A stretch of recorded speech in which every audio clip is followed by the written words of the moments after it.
G'day, Todd Standing, Sasquatch researcher here. Boy, have I got some exciting things to talk about today. Can you imagine, as crazy as this discovery is, the discovery of Sasquatch, the discovery of Bigfoot, can you imagine if 60 miles from where the president sleeps at night every day, there's Sasquatch? The president of the United States, Donald Trump, could literally get in his car and drive for an hour with the Secret Service, and we could show him a Sasquatch. Can you imagine if things are so crazy right now that Sasquatch are living and breathing and surviving and hunting an hour away from where the President of the United States lives?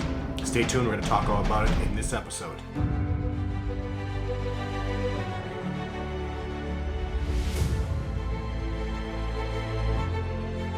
I've taken out dozens of wildlife officers, PhDs, and had them live interact with Sasquatch on multiple occasions. Trained in the art of tracking by a Cree Nation's elder and a military sniper, my skill sets include camouflage techniques using the terrain and its features to mask ground movement, counter surveillance, survival, evasion, and escape techniques. So it's winter now, expeditions are over. I do not research Sasquatch in the wintertime because I've badly damaged myself and it can potentially injure and damage the species trying to follow them around and search for them in the wintertime. Just in case you don't know, you try to leave species alone, especially up here in the north, where winter is extremely difficult. You go chase a deer, that one time you chase a deer, he may not be able to sustain enough calories to survive because it's that difficult, it's that hard to survive up here in the winter.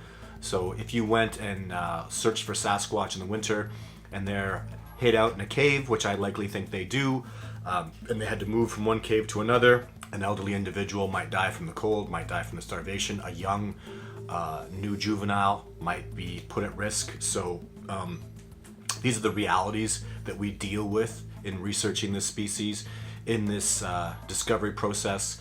So today, however, since I am back, since I am just talking to people and expanding my cooperation so dramatically, which has been so important because there are people that I'm meeting with in this cooperation, people that are joining my cooperation and jumping on board and helping out and researching and giving donations. This particular lady I met is one of literally hundreds of people that are showing me evidence, showing me videos, convincing me that there's a really good possibility their research is legit. This is one of my favorite ladies I've recently met through Facebook. I've been very impressed with what she has, so we're going to go over that. But before we get into that, as always, I have the segments now that we do in every episode here. So first we're going to get to our first segment, a question from the cooperation.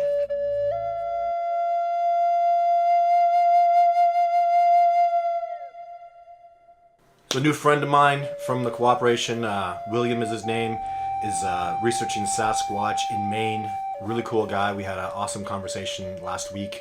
I'm very thankful for his support. He had a really good question on how he can continue to, what he should be doing and how he should be studying to continue to research Sasquatch, which is an excellent question. In my opinion, from what I've seen, I mean, who's got a book? Who's an expert? Who really knows how they move, how they eat, and what we're going to discover when this discovery process is pushed forward and accepted by mainstream is that every individuals in Texas are going to survive dramatically different than individuals in Alaska, of course. They're going to move differently, eat different food sources, migrate or not migrate, winter up or not winter up. So it really depends on the climate, on how they're going to move and what they do to survive. So what I recommend is studying, first of all, behavior is so similar to gorillas and chimpanzees. It's blown my mind. So I study primatology books. I read research papers from primatologists. I find there's a great deal of similarities, especially with gorillas, I would think. One of my new colleagues that I'm growing to cooperate with is Ian Redman. He's a gorilla expert, and I love what Diane Fossey's done. I study a lot of Jane Goodall's work, so just heroes of mine. And then, of course, Jeff Meldrum has a great deal of knowledge. He's got a pamphlet that's incredibly beneficial for somebody starting out in this. And I guess I consider Sasquatch to be this amalgamation of primate behavior, primate ecological behavior, and yet in cold weather climates like North America. And so that's where we're gonna have to tie things into anthropology a little bit more. And anthropology studies primates, but it goes also into indigenous people. So learning what the indigenous people have to say about Sasquatch has been enormous for me. Being humble and just listening to sightings that are considered likely authentic, and a lot of common sense too. So it's quite clear to me that the Sasquatch move together in groups. They have a dominant male with females around them, and but there's lots of other things you can deduce based on this knowledge, and even moving from troop to troop, and migrating from group to group and area to area to stop inbreeding. I mean, these are realities you should expect with a living, breathing species that has an existing breeding population. There are certain rules they have to adhere to, so we can deduce a lot of information just based on what we know from primates. And primate behavior, primate ecological behavior. So lots of books, lots of things to study, and they're invaluable in my opinion. Like real primatology books, you can go online and look at a university course and get a first-year primatology book and study that. Anthropology, again, tremendously beneficial. Anthropology 101, the study of, because again, Sasquatch are very man-like, so they exhibit primate behavior in a lot of ways, but they have to, gorillas don't track, gorillas don't hunt, and so now you're going to have to start studying even indigenous people. If you're in Australia and studying the Yowie, the Aboriginals there, right? If you're in North America, like most of us are, then you've got the Native Americans, the First Nations people. So lots of room to grow and study, and if you can talk to real people and talk to elders in the Native community are tremendously helpful, and be very respectful of that is what I would suggest. So anyways, thank you very much, William, for your question. And if you want to get involved, if you've had a sighting of a Sasquatch, you've seen a Sasquatch, you want to report it, talk to somebody, maybe get some help, go to my website, or send us an email, or send an email to bigfootencounter@gmail.com. And next we're going to go to one of my favorite topics, the art of Sasquatch. Up next.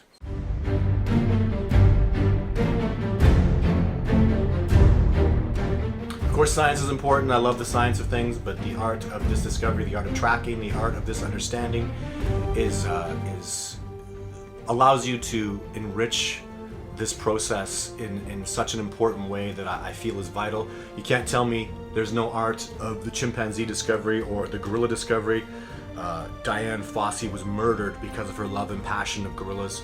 Jane Goodall travels around the world and devotes her life to teaching people about chimpanzees and making the world a better place for chimpanzees to live in. That's passion, that's art, that's love to me, and something a lot of people don't talk about, and it's really it's kind of a scientific taboo, but it's the love that individuals have for each other. Gosh, I just saw a video where a female gorilla, was looking in the eyes of her baby, just loving, deeply, passionately loving, like in adoration. And I've read papers about how primatologists will talk about how when an offspring, a baby, will die, and a mother gorilla won't leave it, she'll keep it and she'll mourn over it. And this is love. This is, I don't care if science can't quantify it, and if whatever kind of rules or stuff they have that it doesn't exist. It's love, it's passion. They care about each other. And the reason I'm discussing this is I want people to understand, when you're talking about Sasquatch, a species that's highly intelligent and highly devoted to one another, there's a great deal of love amongst individuals. And I've really seen that in the cooperation of how they move and how they interact with each other. I believe one of the reasons this discovery process is having such trouble moving forward is because they are a team, they're a group, they move together. And if you can't understand how advantageous that is, when you have a group of highly intelligent individuals that know their terrain backwards and forward, born and raised and bred to know what every single sound, every single track, what every bird movement is, and how the wind's going to change during the day, and why the deer would move in a certain direction, not another. I mean, they know their home, they know their habitat, and there's multiple individuals out there that are everywhere. And to get past one Sasquatch, you'd have to get past all the birds and all the ecosystem. To get past multiple Sasquatch, you're dealing with a level of difficulty that's borderlining on impossible, because of course they're looking out for one another, of course they're devoted to one another, and you have to keep these things in mind when you're doing research. People tell me to go trap one or shoot one. Problem is, there's love in there, and if you go shoot someone's son, brother, aunt, uncle, you go into a family and you go assassinate one of them or trap one of them, they're all coming back and they're all coming to help. And of course, there is going to be a situation somehow, some way, as impossible as it is, where you could catch an individual that's maybe migrating from group to group or left on its own for whatever reason. I have no ability to move forward based on that. I can't find an individual roaming around rogue. I find a group, I find a troop that lives together, and over a great deal of time I earn their respect and trust, just like primatologists do with gorillas in Africa. They take 8 years before they can get in with the troop and start really getting, amazing results. And I feel that the Sasquatch are up on par with that as well. It takes probably a decade. I mean, I'm not going to be able to spend time that primatologists spend, days and days and days, because I have to work and earn a living. But yeah, keep that in mind when you're doing this research. There's love. You're just going to have to deduce that based on logic, but I see it. I see devotion to individuals. They stand together. They're a devoted community, even, I would say, if you want to call them a people. So keep that in mind when you're moving forward with this research and these studies. It's not in books, and they don't talk about it, and science doesn't like to quantify it, but there's a definitive love. Even understand that the Sasquatch have a love of nature, a love of the rivers, the trees, the plants, the animals. They love that stuff. And that can maybe help you understand why they won't go walking off in open trails, because to them, the trees are like a blanket that covers them and keeps them safe.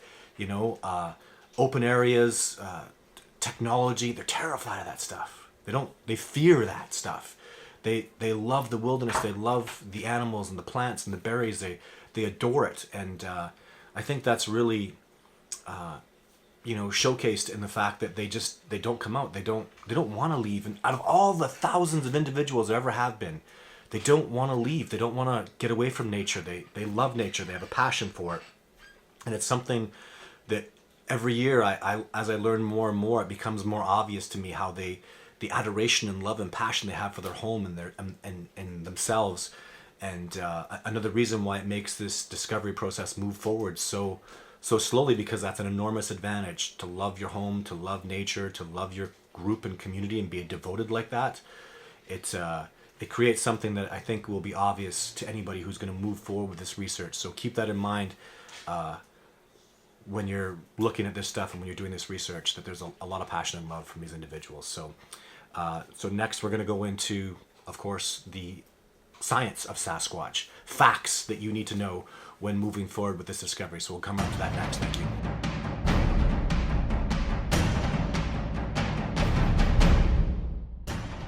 So our last segment before we get into the Maryland, did I let that go a little preemptively? It's Maryland Sasquatch, I guess, which is very close. This particular research site is 60 miles as the crow flies from where the president sleeps every night. Amazing stuff. But for a moment, I wanted to talk about, again, this is a scientific fact that is not in denial in any way, shape, or form. If you go, I've worked with gorilla primatologists at zoos quite a bit, and the way they keep gorilla, and I've actually seen this, which totally blew my mind, and you better try to wrap your head around how incredible this is. They give female gorillas human birth control pills in human cycles, human female cycles. Now, I'm talking the hormones and the female cycle of a human being is highly original, in case you are not aware of this. In case you're not a female, horses are nothing like humans. Dogs, cat, other species of animals are completely nothing like human. Like, most animals, what they'll do is they'll breed in a time where the offspring will be born in the spring. Offspring are born in the spring. It's the most advantageous time for offspring to be born, is in the springtime. Humans are not like this. Humans have monthly cycles that they go through. A human female can become pregnant every month. Same thing as gorillas and same thing as chimpanzees. They are identical. For God's sake, you take a human birth control packet and they give it to gorillas and give it to chimpanzees. Be afraid at the similarities between humans, gorillas, and chimpanzees. Female gorillas and chimpanzees are on the same cycles. Now, the closest, most man-like primate on the planet are the Sasquatch. Bipedal, upright, clearly by far so man-like. I mean, a gorilla's foot, if you've ever seen it, is tremendously different than a human foot. Gorillas are knuckle walkers. Gorillas are tropical primates that live in tropical climates. Human beings stood upright, are built very differently. Not very differently from the Sasquatch. But my point is, human beings, and even in the DNA we're going to see, are so extremely similar to Sasquatch. Mind blown. And if you think gorillas and chimpanzees are similar, just even based on that knowledge of the female cycles, Sasquatch are more similar than that. Sasquatch, if that's not mind-boggling, are so similar. That's why I think there's. And now when you curb that in with the knowledge that they live in troops and they're a male-dominated society similar to gorillas, what you're going to have is one male breeding with many females. The biggest, strongest, toughest male has multiple females, which means you're going to be left with rogue males running around.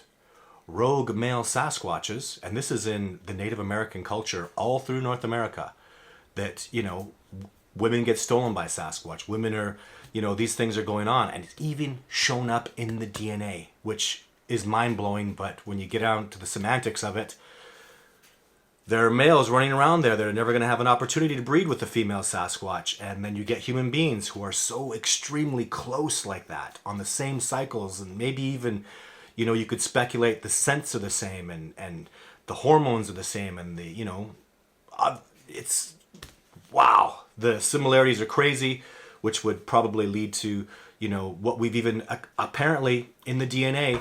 There's 19 on the female mitochondria side. There's 19 human females that have successfully bred with a Sasquatch. That's just what it says. I'm sorry if it's offensive, and I'm sorry if it bothers you, but these are things that seem to be coming out in the DNA. We're going to have to prove that with further DNA analysis, which is going to be a long, uncomfortable road if these facts are coming out. But the science shows that how extremely similar primates are. And my theory is the Sasquatch are significantly more similar to human beings. And where it leads you after that, your mind can wander off. But these are the facts. This is the science. So perhaps try to wrap your head around the importance of that. And now we will go off to my video and photo evidence this week that comes 60 miles from where the President Donald Trump of the United States sleeps every night. Crazy? Mind blown a little bit? Mine is blown. I've met this lady. I really like her. I really think and feel she's legitimate. I haven't been able to go out and visit her yet. It's something I intend to do. If my cooperation expands to the 200 that I want to, we can go out and visit her and do some more research, and I'm already advising her and helping her as best I can. But anyways, up next is my new friend from Maryland.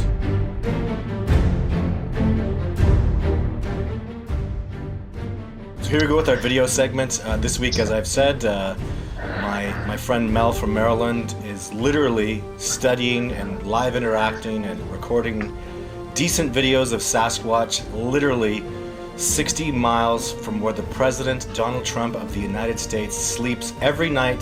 This is crazy. Like, this discovery process is just crazy. Thanks for joining us, Mel. It's great. You're so welcome. I'm honored.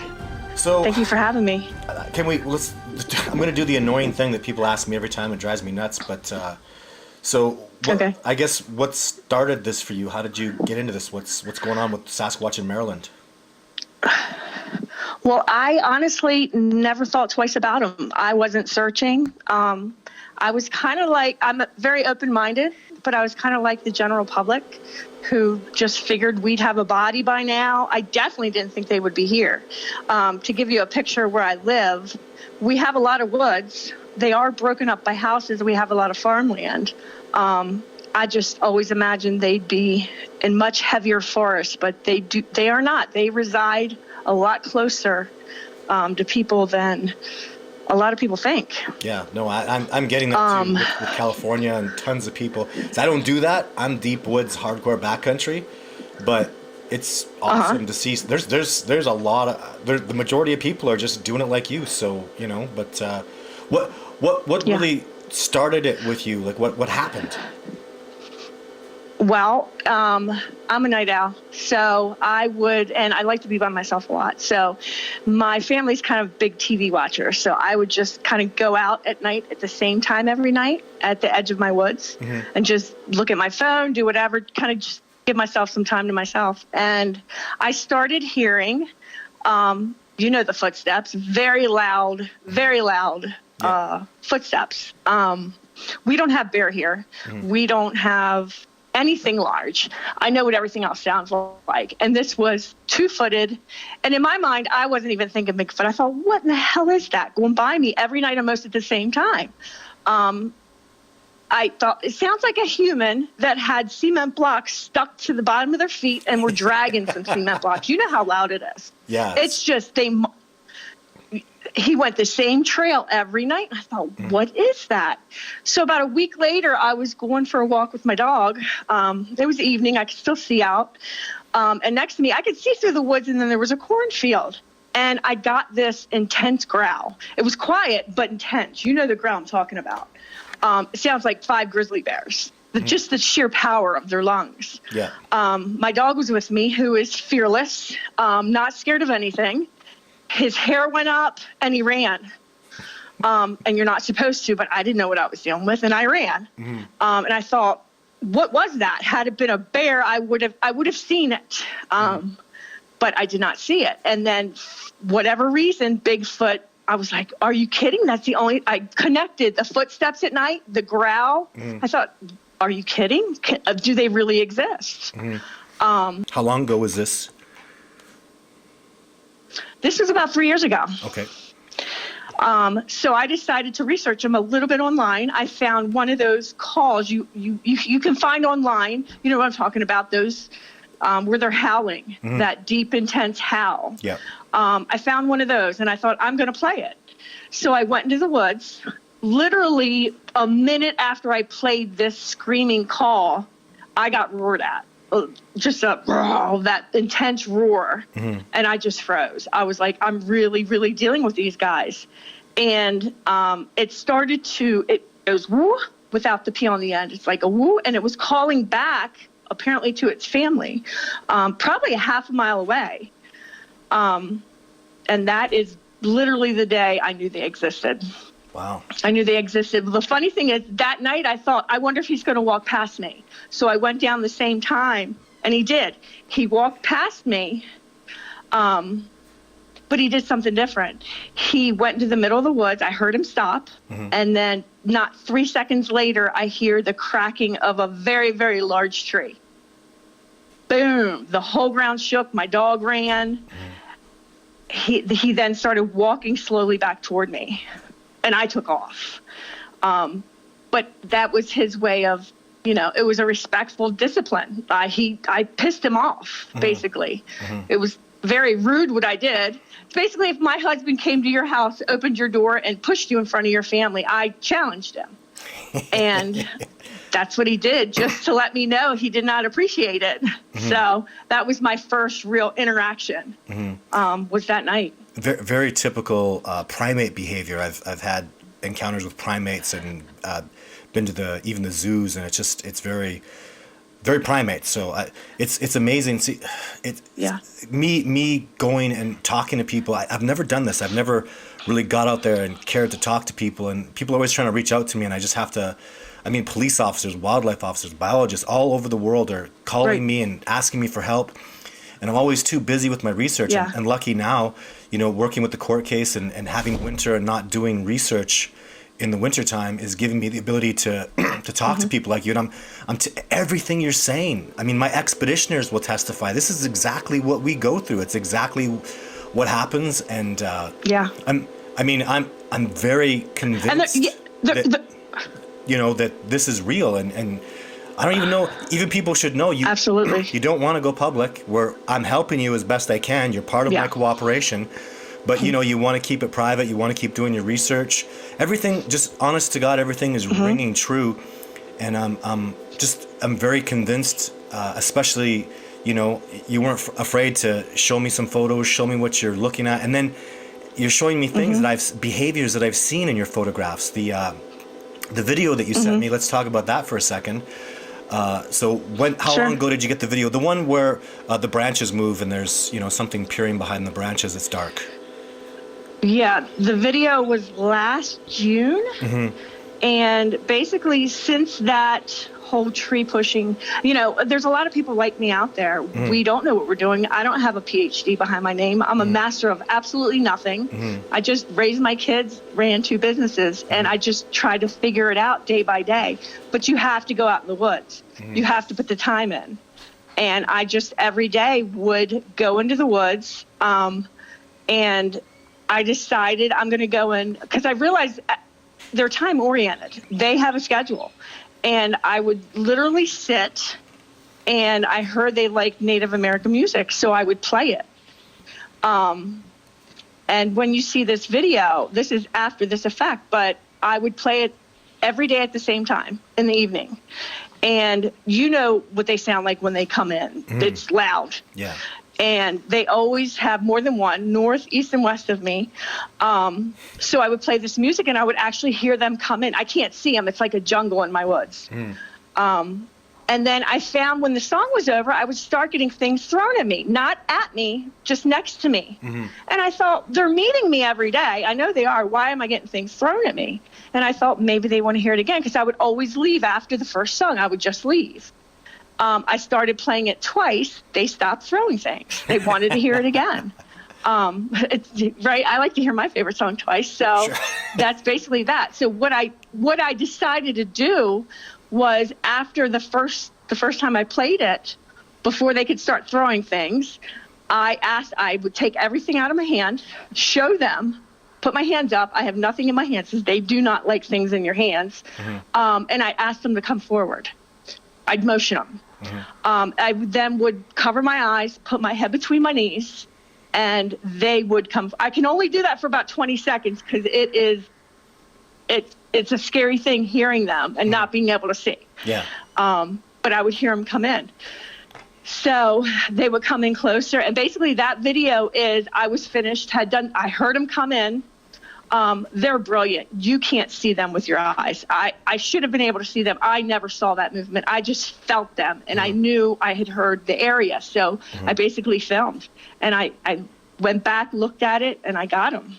Nice. I got them peeking out from behind the bush. Wow. So and again, yeah, that's the story behind that video. Everything. I mean, I'll turn my back when they come around. And that instead of putting my head down like that, I just kind of turn my back. And everything we have to do is based on a species that's highly elusive and doesn't want to expose itself and come out. The trees and the woods are their blanket. It's their home. It's where they live. They're not coming out of that. You're right. And even I feel flattered when I count layers of trees, and when they come to the front layer of trees, that's like exposing themselves. They like to stay 3-4 layers back. It is. They can view you through a little spot through the 6 different trees. They can see you perfect because you're in an open area, but of course you can't see them at all. Right. And right. I see that and over again. So but we never half of the stuff I'm just learning it now from you, and that's fantastic. So what do you know about structures? Yeah. So basically, my woods are a hot mess. I mean, the good thing about my situation is I can go out at night. First of all, I don't believe they migrate. I don't believe they migrate. During the summer months and the late spring until about November, they are all my pictures, all my interactions, getting them to come closer is during the day. At night, I don't hear them. I did hear that one walk past me. I probably think he was just maybe checking out his territory at night, and that was in the spring when that happened. But in the winter months, they are completely active at night in my woods. So I can literally go out, sit on my picnic table, and after 3 years, I can identify whether it's a juvenile, whether it's the male is something else. He's so brazen, he doesn't care who hears him. You can tell if it's an adult or the juvenile. And I listen basically to what they're doing. The next morning, I'll go out.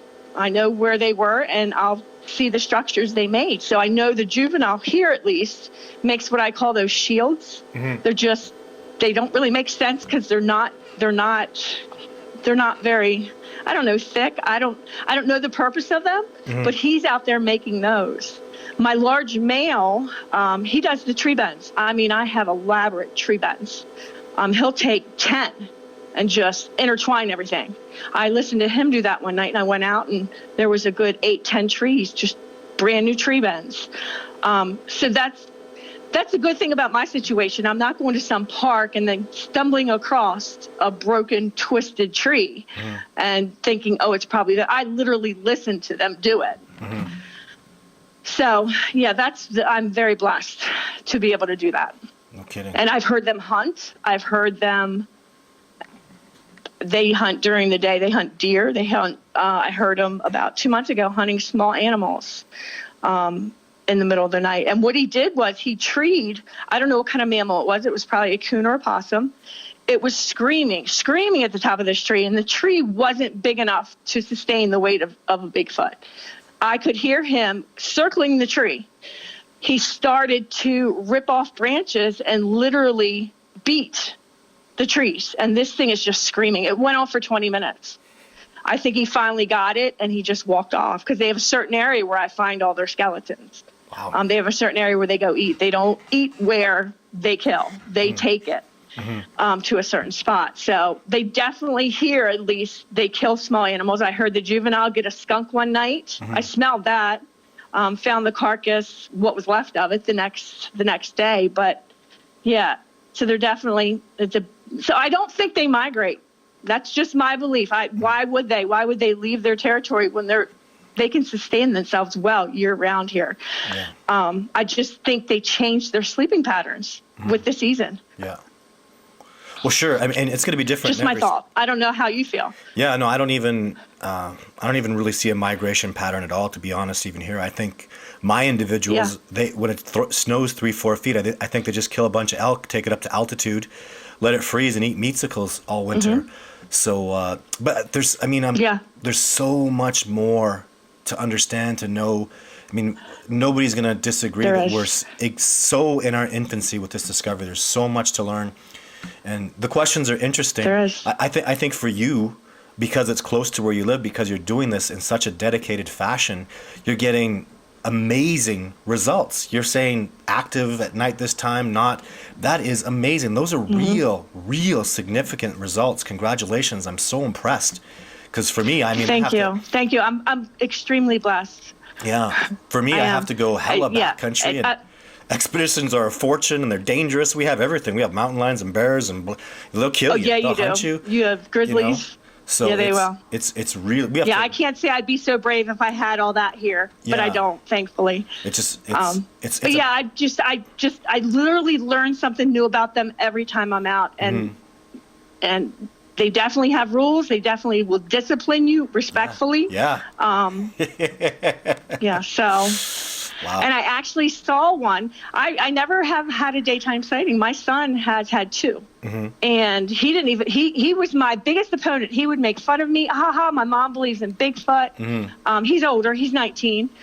And you know how people make fun of you. You have to get a thick skin. And until he came home one day, voice shaking, and he's like, "Mom, give me a piece of paper. I just saw one." And I'm like, thank God. I told you. So now he's my biggest support. But I did see one at night. Accidentally, the moon was illuminating my driveway. And I peek out my bedroom window and listen to him, especially if it's cold or, it's a bad weather. And I heard the juvenile. They're very hyper. I don't know about yours up there. Juveniles are so hyper. They run everywhere. And it sounds like they're a grizzly bear on tiptoes. Yeah. Run everywhere. And I looked out, and he was standing there, and within 3 seconds, he went from 0 to 60. I describe it like a cartoon where you see the motion, like Roadrunner. Right. But the freaky thing about it is how he moved. You know, those horror movies where they make it jerk, like that unnatural, very fast jerk. Yeah. That's what he did. Yeah. And I was stunned. And I couldn't believe how skinny he was. That's another thought that came into my mind. And it took me a good 3 days to get back in the woods after that during the day, because that scared me. Yeah.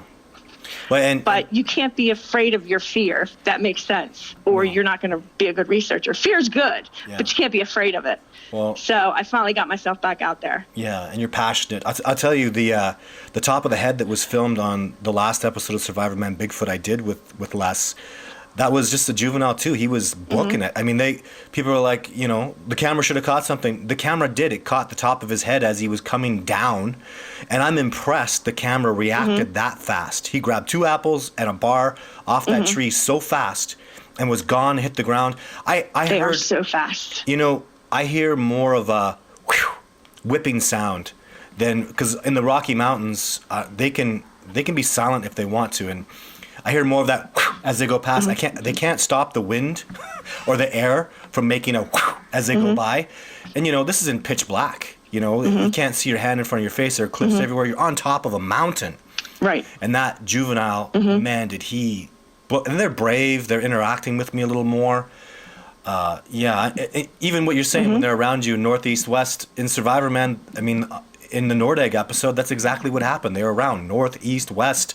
In the episode of Discovering Bigfoot. Yes. They always leave you an exit, though, thankfully. They do. Yeah. Actually, and that's, you know, it's funny you say that, because that's what scared me.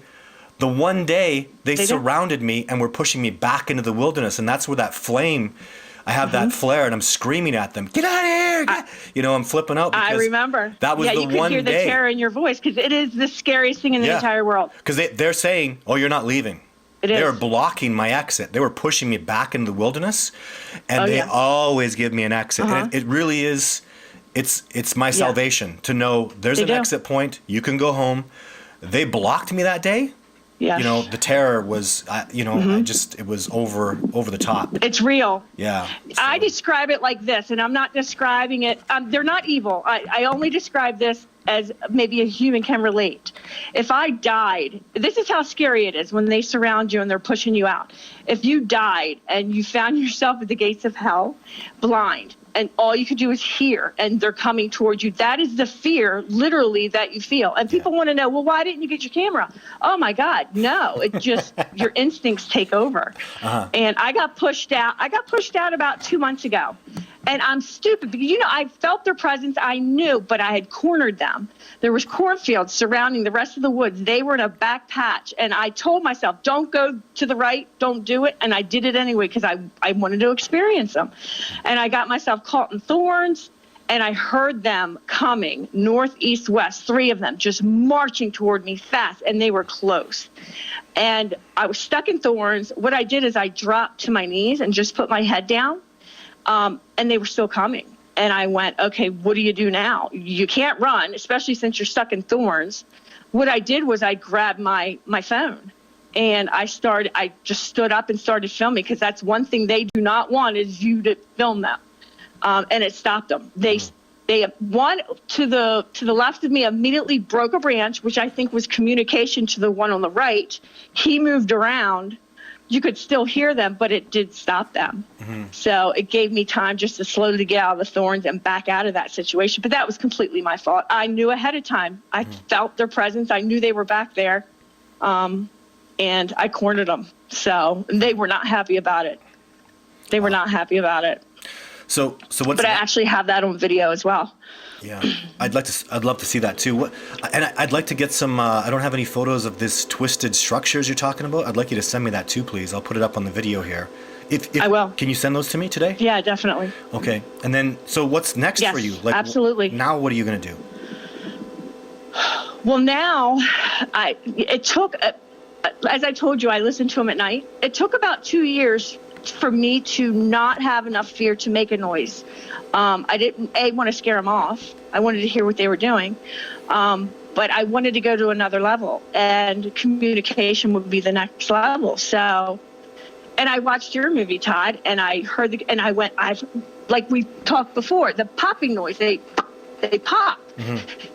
It sounds like a bubble bursting. And I thought, I'm going to start communicating with them at night. They know I'm there. They're coming to watch me at the edge of the woods. The one picture you'll see with all the eye shine you're going to put in there, that was them lined up watching me. And I only got that picture. I knew they were there. I had gotten growled at, and I turned around and just snapped it and went back. There was too many. The energy was too strong. I wasn't seeing it, especially with that male there. Yeah. And So what I've been doing now, I watched your movie and I was like, oh, that bubble noise. I had no idea what that was. That's them communicating with each other. Right. So I literally started doing that popping noise, and they pop back, or they whistle. Yeah. If I whistle, they communicate in so many different ways. Just letting you hear them walk is communication. Yes. They don't need to let me hear them walk. They can be silent. Absolutely. They'll break sticks off. Yes. They've even beat on drums that I have lying down in the woods. I was communicating with them for about 20 minutes about a month ago, and it was about 3 or 4 of them. The bubble popping, they were whistling, they were letting me hear them walk. And all of a sudden, those big footsteps came from mid-woods. It was that male, and he came up. Now it's pitch black, you can't see, but I heard him tear off a branch off a tree, snapped it in half, came up to the barrel, and just beat on it, boom, boom, twice, just to let me know, hey, I'm here. I was like, okay, sir, I'm out. Bye. I just got the feeling he did not want me communicating with his clan anymore. Yeah. So, yeah. So that's the point I'm at right now, is literally communicating with them. And they don't show up every night. But I try every night. Just some nights they're just not there. And some nights it's just so active they are there. So. Yeah. But we have an orchard about 5 miles away. I think they access. So some nights I just think they're hunting or going somewhere else to eat. But I hear them. I can probably interact probably about 2 times a week. Wow. 2 times a week. That's amazing. So I'm really trying to build the trust. Yeah. I stopped leaving my recorder out. I would put my recorder down, my Olympus recorder, so I could go back and listen to it. I would leave it out at night. I got growled at, and I pretended like I didn't hear it. I put it down, and I listened to the recorder later on, and he had that metal drum, and he was just beating on it. And I was like, I want them to trust me. I'm going to stop doing this. I knew he didn't like it. Yeah. After I would hear so many recordings, they would still be there, but they would be further away. So I knew they knew the recorder was there. The first time I recorded, I heard them walk up, literally pick the recorder up, sniff it, put it back down, and walk away. You can't hide the recorders. They always know. I don't know how they know. They do. So I wanted to build trust. I want to know who they are, not just what they are. Yeah. And I decided to just put my equipment down, and communicate with them at night instead. And it's really helped build trust. It really has. Yeah. But then again, I don't have as much evidence as I could have. But I would rather have a relationship with them and figure them out that way. I don't need to prove. I'm not out to prove this. Yeah. Hey, look what I'm doing. I'm not in it for anything other than to figure out who they are. Yeah. Because it's just such a fascinating thing, and it can get obsessive too. Yeah. So. Oh my God. Yes. I kind of have to. Yeah. It really can get obsessive, especially when you have a family. I found myself out there at night when my daughter, I've got 2 more years with her before she graduates, where I could be spending time with her. Right. So I kind of have to manage my time because it's very obsessive. It's just, it's like hitting the lottery. Yeah. It really is. Oh, I understand. I mean, it really is. It's worth $1 million. Money. I mean, if people ask so much about the money in a minute, they even accuse me of trying to make money, I just laugh. Like I sold my house, I sold my vehicles, I sold my big screen TV back in the day. I knew I was going to get this done. Money just was tools to me to go get this done. And now I do have a family and I do have responsibilities. And when I have to, there is a line. And to again, this is, I'm just so happy you're doing this. Maybe I should have been doing this from the beginning, just talking to people more, because there's so many people like you that are just getting such incredible results, and it's such an honor to be able to. There are. We don't really know what we're doing. I learn, like I said, I learn every time I'm out. They teach you. Yeah. And the wildlife will teach you. Isn't that so key? Will let you know where they are. You have to. They're the teachers. They teach you. Like really, they are. We don't have any. I don't think we have anything to teach them. It's all about what they're passing on to us. You're right. Clearly the students, they have no interest in our technology. They think it's made us insane. They're probably mostly right. I tell people, if you want to really experience them the best you can, stop watching TV. Get your nose out of your phone. Get out in the woods. You may not have results for months, but if you have structures there and you've been hearing them, just sit your butt down. You've got to be patient and stop watching all that TV and, it's just so wasteful. Get back in nature and figure out what the animals sound like. They're going to let you know when they come in. The squirrels definitely bark. Yeah. The birds. It doesn't go quiet here. It gets loud. And you just got to, they're just brilliant. I think that's why a lot of people think it's paranormal, blah, blah, blah. No, they're just brilliant. Yeah. They're brilliant. We are just infants when we're out there with them. Yeah.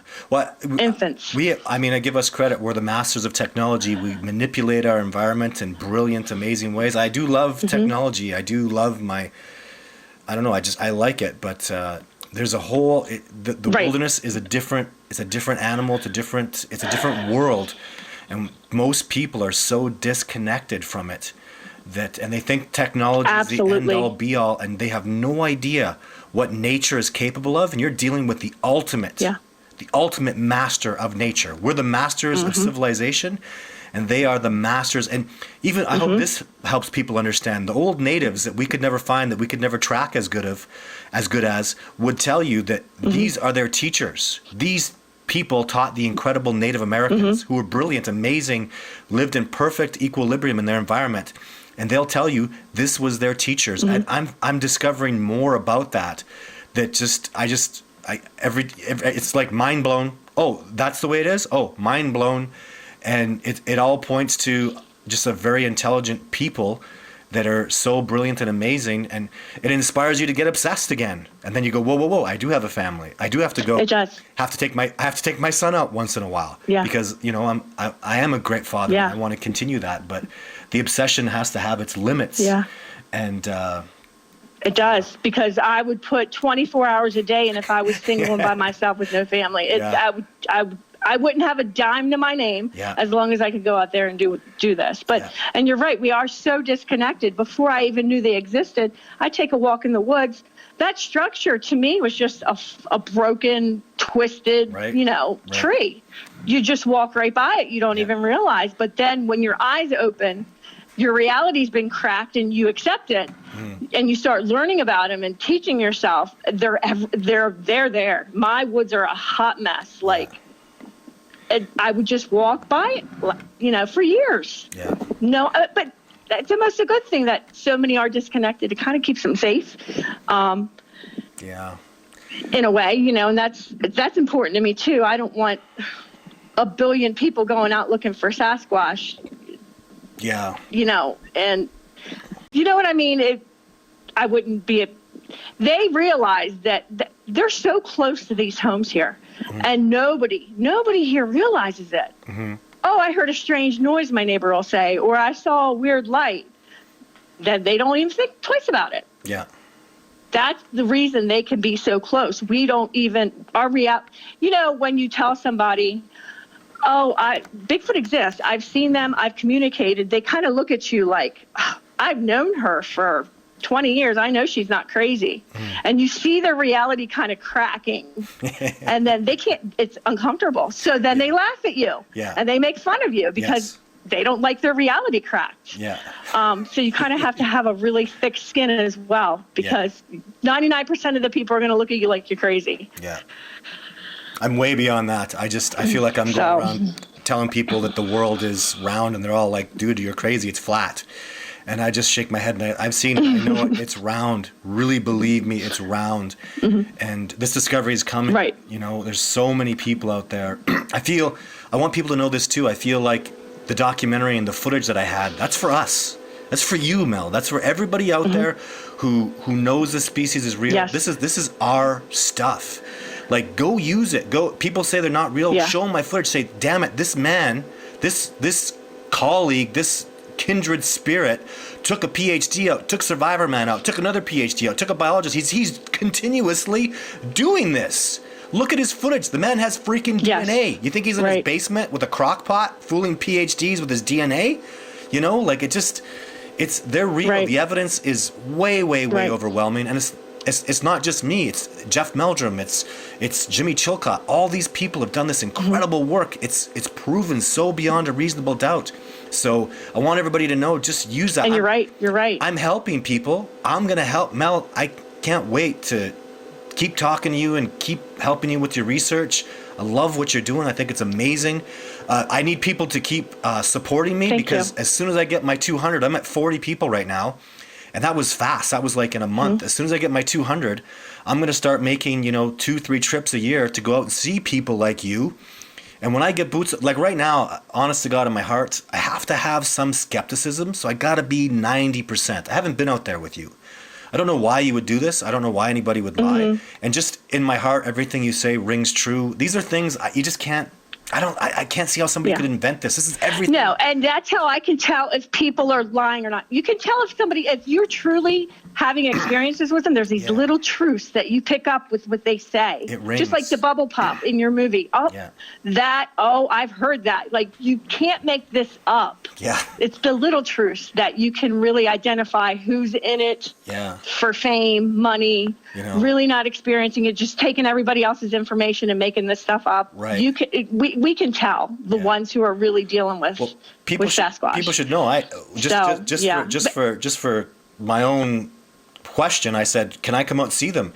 And you said, "Come out, stay at my house, let's do this." Like you didn't even miss a beat. In fact, it seemed as though that's what you really wanted, was me to come out there and when you have when you're like, "Don't take my word for it, come out with me and I will show you this Sasquatch." When you say that to me, and then you throw down the gauntlet, it's like, I just called your bluff and you showed me. You got 4 aces. It's over. You know what I mean? Right. Full house. Have a good day. Right. So, that's where we're at. And I don't understand that when I say that to people. I say, "You want to make fun of me? Come out tomorrow night. Let's meet at my house, 10 o'clock. And they always say no. I've never had anybody say yes because there's a fear that goes over. What if she's telling the truth? What if I do? The fear comes over them. They've never shown up. Yeah. They don't do it. Or some people just have no interest. And I'm like, how can you not have an interest? This is the biggest discovery of a lifetime. How do you not care? Yeah. I just don't understand that either. Yeah, it blows. Well, because you're putting them to the task. I don't get it. You should know, I've contacted the biggest Bigfoot research organizations in the world. Even and they all, most of them are just talk so many times. And I'm not going to name names, but man, the biggest of the bigs, the famous, awesomest people. And I say, "Hey, I'll show you a Sasquatch." No way are they going out backcountry. The closest they ever had was 2 of them came out with me, like drove out there. And so we got out and they're taking out their coolers and stuff. And I'm going, "What the hell's the cooler for?" "Well, we thought we'd just camp over here." I go, No, it's backcountry. We got 3 days. That's the deal." And they go, "You're serious? Like we just saw a grizzly bear. Just go in there." I go, "Yeah, we're going to avoid him." No, we're not avoiding anything. We're not going in there. I go, "There's a lot worse than that bear. There's Sasquatch in there." And they're like, "We are not doing this." And these guys brag and they're amazing. They need to be surrounded one time. And that's one of the reasons I'm not able to stop doing this, because if it's up to people like that, they're just smoke and mirrors, and who's really getting out there and getting this done. And I don't, and there are people, and I really respect a lot of people, and we're on an uphill thing, but I think you have the potential to really, man, I would love it if it was somebody else that took the reins and made this discovery move forward, so you and I will continue to cooperate, continue to collaborate. And even, now that my cooperation is growing, I have other people in Maryland that are interested in coming out and helping you. So we'll be cautious to move forward with that, but because you're really doing so well, we don't want to, it's not broken and you don't need to fix anything. So, but I'm excited to, Sometimes I'm afraid because I've never brought anybody. They can come and listen. I'm afraid. That's the point I'm at, and I talked to you about this before, Todd. I want their trust because I want to know who they are. Yeah. Not just what they are, who they are, and I don't know their rules. Yeah. So, and they're so specific in the rules I do know they have. Yeah. Time oriented. Yeah. Like I said, they discipline very respectfully, but they will discipline you and let you know. Yeah. So I'm just now building the trust, and it's kind of different steps, different levels. Yeah. And I have to sit down and think, okay, what do I do next? I have to kind of think like them. Yeah. They have that unspoken rule between them. They're not going to let me see them. So I have to communicate blind. Yeah. Basically, I'm communicating blind, completely blind. Yeah. But, you know, yeah, definitely. Nobody's ever taken me up on it. That's just, I don't understand it. I don't get it. Yeah. I don't understand it, but that's okay. To each their own. Yeah. So. Well, we'll try to find you. Yeah, but that's awesome what you're doing, Todd. Amazing. Awesome. Well, and you know, if there's TV show offers, there's movie offers. If I get something like that, then, you know, that's just funding money to me. I mean, nobody does gorilla research without, you know, research money, and chimpanzees, and it's all the same. It requires money. So, you know, if I can get the funding, even again with one of these TV shows that are blowing sunshine up my butt, come forward and, you know, they give me a good paycheck, then I can start really expanding. And but in the meantime, we'll just you know, keep moving forward as fast as we can. And wow, exciting! It's so exciting. So we'll keep talking, Mel. It is very exciting. Yeah, I'm happy to have a relationship with you. So and there are so many people like you, Mel. Well, thank you for listening. Wow. Yeah, so many people like you. So this is. Thank you for listening. You know, there are so many people. Yeah, there are so many people who I appreciate you, because you're like, if there's anybody, you are an expert at this, and we're all infants in the woods. Yeah. But people like me need somebody to be able to come to and say, hey, what do you think about this? What do you think about this? Yeah. And your insight is amazing. So well, because if you film Fish and Wildlife, for you're welcome. listening to just. Yeah, if you phone Fish and Wildlife, they hang up on you. You phone certain organizations that command you to give them everything and tell them everything, and you're just a rookie and let us do it. Right. And you're no rookie. You're in the discovery process up to your neck, just like I am.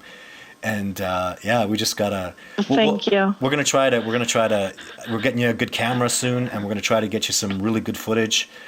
And you know, what a dream it would be. I'm excited. I'm excited to go forward. Yeah, so we'll just keep moving forward. It would be a dream of mine to just even come out there and just work with you for a year and just get this, you know, discovery pushed. Or maybe you can just you know, drive down the road, throw a rock at the White House, and get the Secret Service to come after you, and maybe the Sasquatch will protect you, right? So let the Secret Service have a go at them. Maybe they will. Crazy that you're so they close. Will. So close. Donald, over here. Maybe that'll get him close. Get him a second term in office. Drive down to where you are. Discover Bigfoot. Yes, absolutely. Yeah. Okay, we'll catch up soon. I'm gonna end this for now. It's been such a pleasure talking to you, and we'll catch up soon. And thank you everybody for tuning into this episode. You as well. Thank you so much. Yeah, it's been great. And you know, next Saturday, another video, another awesome bunch of stuff going on. Mind blown every week for me.